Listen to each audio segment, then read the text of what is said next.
means happiness or freedom or what. I really believe that maybe it's changed my character to some degree. I look at things differently. I don't look at things like the guy that only lives in town. I'm Scott Bush. I'm a surfer, a shaper, a father, a retired civil service guy. Something that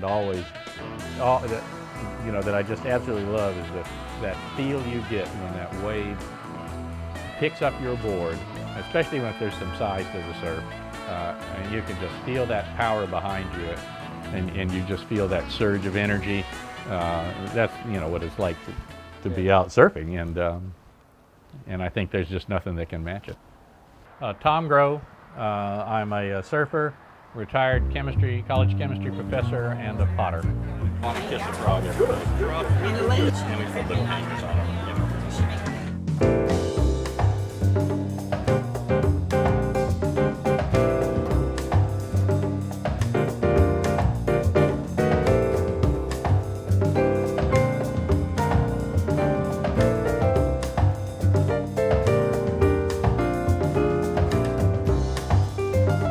Scott shaped and sanded, and I glassed and glossed, did the final gloss coat and the decoration on the board.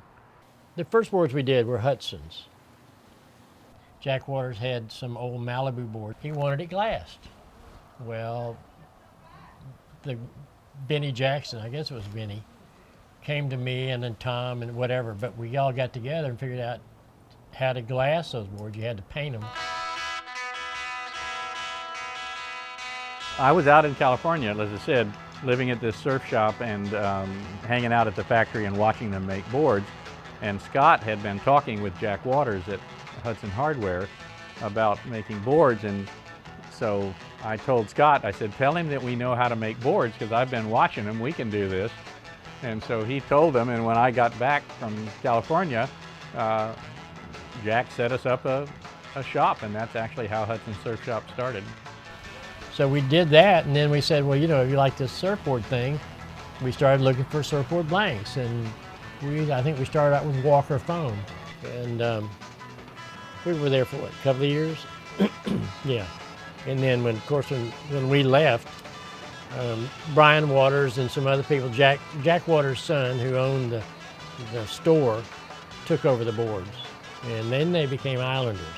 Islander actually started out being our pop-out board. Basically, the shops Scott had, we built boards together for a short time under the Design Line name, but we didn't actually have an official shop. Then we went to Daytona Beach Surf Shop, where I was a glasser and he was the shaper, and then we went to San Diego and both started working with Challenger. We each had separate jobs, but at night we would work at Challenger, where I was a glasser and he was a shaper.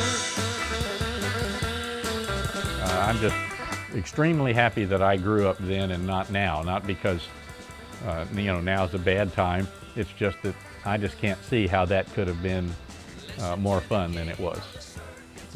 My friend of mine, Dale and Roddy, both ended up making the first board. I would guess the first board made on the Gulf Coast. That board was a big yellow board with a black stripe down the middle and a big black iron cross on the deck. So every time I'd go surfing, when I got home, I had to drill a little hole in the bottom of the board that I would fill up with wax.